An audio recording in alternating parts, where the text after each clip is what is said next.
Assalamualaikum warahmatullahi wabarakatuh. Jumpa lagi di pelajaran Bahasa Indonesia. Apa kabar kalian semua? Semoga dalam keadaan sehat walafiat. Masih tetap semangat untuk belajar Bahasa Indonesia? Harus semangat ya. Baik, kita akan belajar tentang materi cerita fantasi. Apa ada yang sudah pernah dengar tentang cerita fantasi? Baik, kita akan menjelaskan tentang cerita fantasi. Adapun pengertian cerita fantasi. Cerita fantasi terdiri dari dua kata dan menurut Kamus Besar Bahasa Indonesia atau KBBI, cerita merupakan karangan yang akan menerangkan tentang perbuatan, pengalaman maupun penderitaan orang atau kejadian dan hal lainnya. Baik itu yang memang benar-benar terjadi maupun hanya rekaan belaka. Sedangkan untuk kata fantasi sendiri memiliki arti menciptakan angan-angan. Yang kedua, sedangkan menurut Nurgiantoro, cerita fantasi adalah cerita yang di dalamnya menampilkan tokoh, alur, latar, maupun tema, serta untuk kebenaran dari ceritanya masih diragukan. Baik itu menyangkut keseluruhan atau hanya sebagian cerita tersebut. 3. Dari penjelasan di atas, bisa kita tarik kesimpulan jika pengertian cerita fantasi adalah sebuah karangan yang dibuat dengan mengandalkan imajinasi atau hayalan seseorang yang di dalamnya akan ada berbagai macam jenis kisah. 2. Sama dengan jenis cerita lain. Pada umumnya, dalam cerita fantasi juga memiliki tokoh, alur, latar, dan sebagainya. Dengan begitu, cerita fantasi juga masuk ke dalam jenis karya sastra. Secara umum, cerita fantasi akan ditulis oleh para pengarang dengan menceritakan berbagai macam hal yang mudah untuk dipaham oleh semua orang.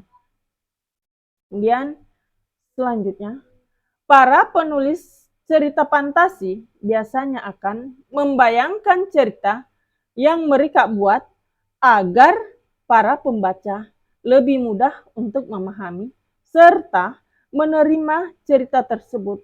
Dalam cerita fantasi, para pengarang akan menciptakan atau membuat dunia fantasi sendiri. Adapun fungsi cerita fantasi pada umumnya berfungsi sebagai sarana hiburan dan berharap pembaca dapat masuk ke dunia hayalan yang diciptakan penulis serta berfungsi juga sebagai penyampaian ekspresi dari penulis kepada pembaca. Ciri-ciri cerita fantasi. Layaknya jenis cerita lainnya, cerita fantasi juga memiliki ciri-ciri di dalamnya. Tentunya, setiap ciri dari cerita fantasi akan menjadikannya berbeda dari jenis cerita lainnya. Ada 6 ciri teks cerita fantasi. 1. Adanya kejadian keajaiban, misteri, dan keanehan. Yang kedua, ide cerita yang tak terbuka. 3. Menggunakan berbagai macam latar atau lintas ruang dan waktu. 4. Adanya tokoh unik. 5. Memiliki sifat fiktif. 6. Bahasa. 1. Adanya kejadian keajaiban, misteri, dan keanehan. Di dalam cerita fantasi akan mengandung unsur yang tak logis. Misalnya, seperti adanya keajaiban, misteri, maupun keanehan. Bahkan, ada juga unsur yang tak ada di dalam dunia nyata, seperti mesin waktu, karakter yang memiliki senyap, makhluk misterius, dan lain sebagainya. 2. Ide cerita yang terbuka. Ide yang ada di dalam cerita fantasi tidak memiliki batas kenyataan.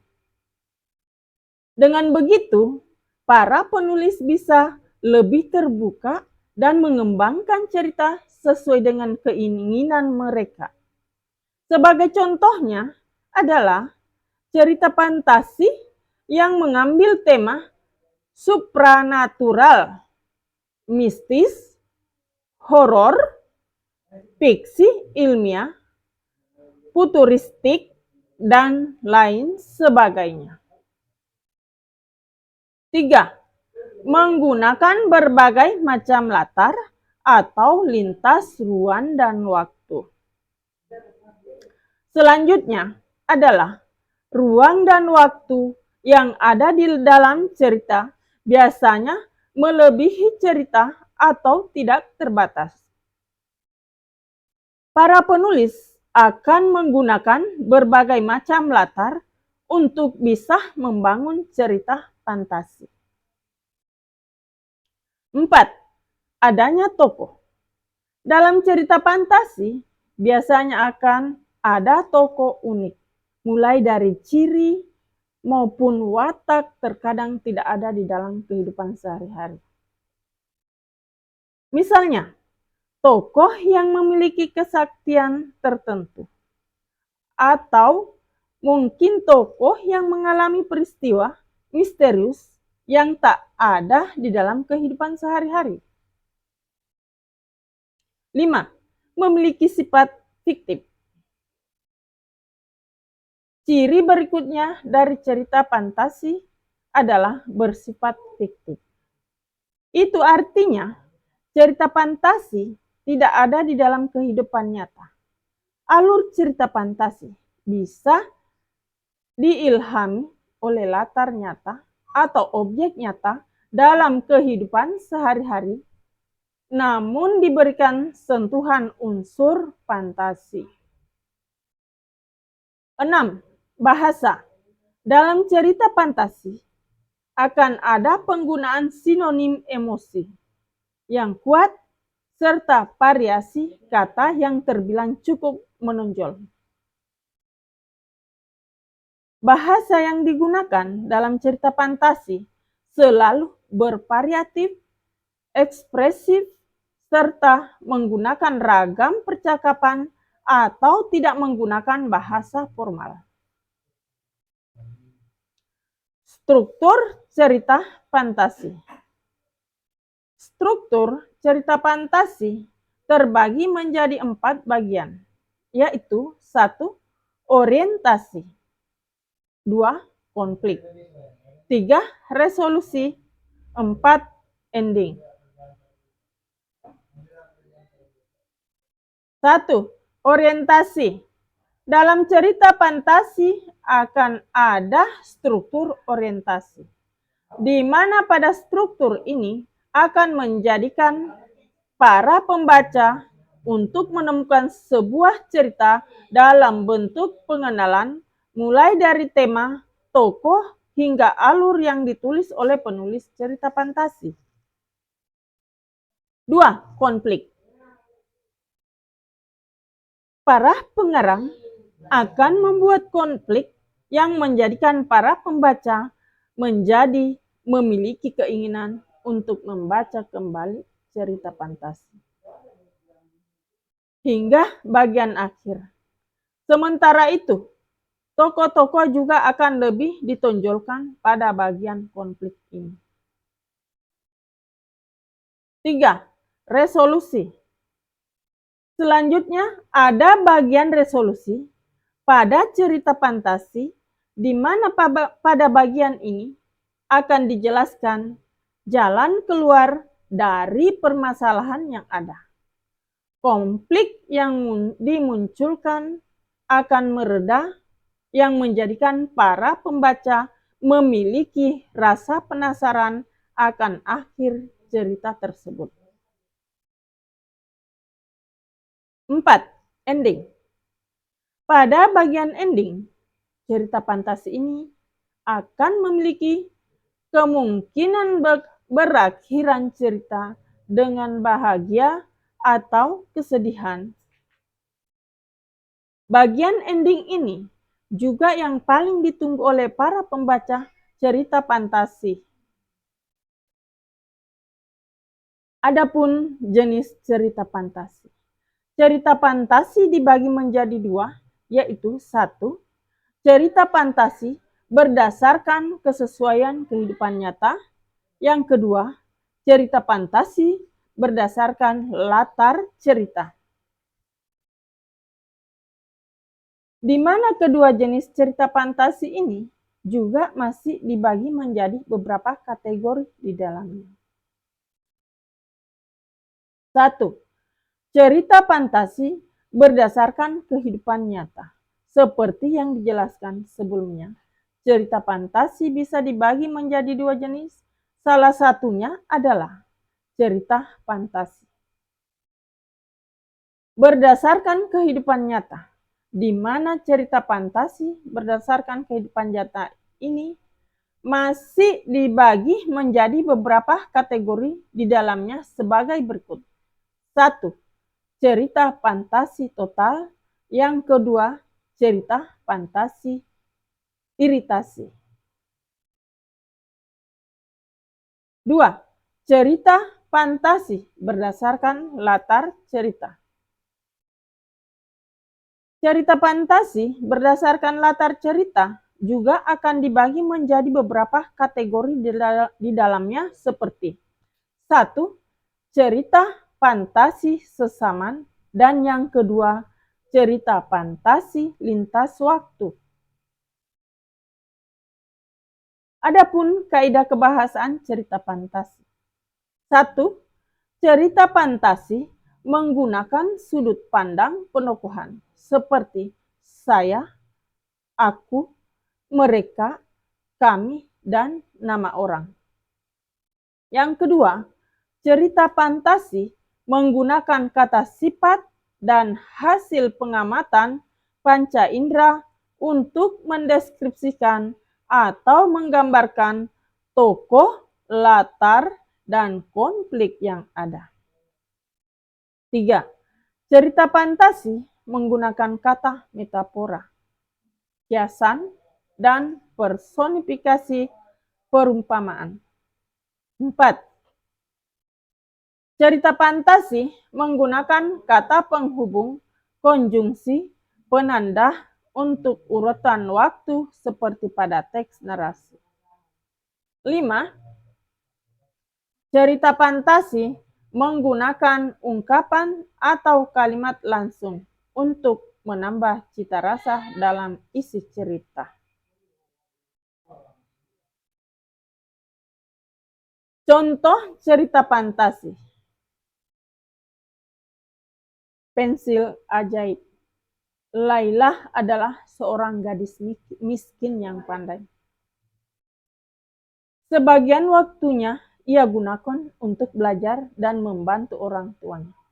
Selain itu, Lailah juga suka menghabiskan waktunya untuk menggambar. Sayangnya, kini ia tidak dapat menggambar lagi karena pensil yang dimilikinya sudah hampir habis dan sangat pendek, sehingga tidak dapat digunakan lagi. Laila juga tidak bisa membeli pensil baru karena tidak memiliki cukup uang. Dalam kesehariannya, Laila membantu orang tuanya memunguti plastik yang ada di jalan. Saat mengambil plastik, Laila menemukan ada sebuah pensil yang tergeletak di jalan. Laila mengambilnya dengan senang karena akan dapat menggambar lagi sepulang mencari plastik. Saat di rumah, Laila mulai mengeluarkan pensil yang ia temukan tadi di jalan. Laila mencoba menggambar bunga di kertasnya.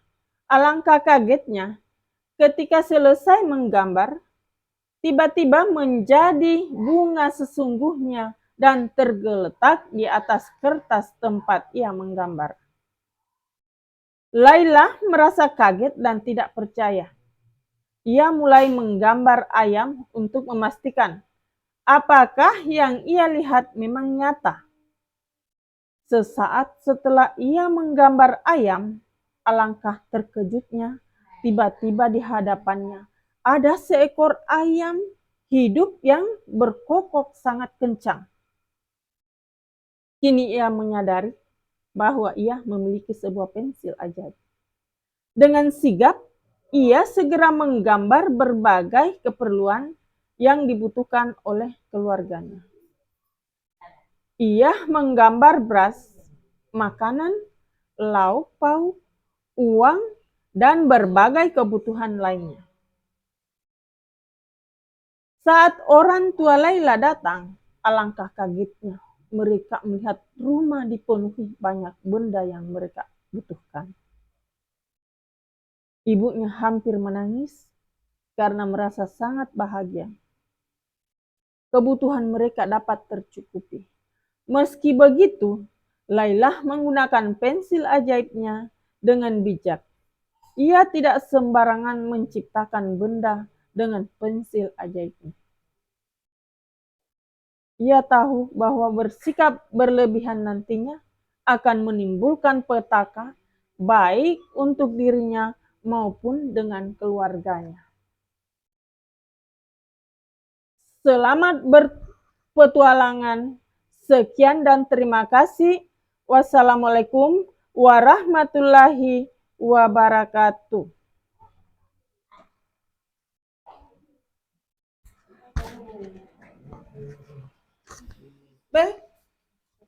Mengalah.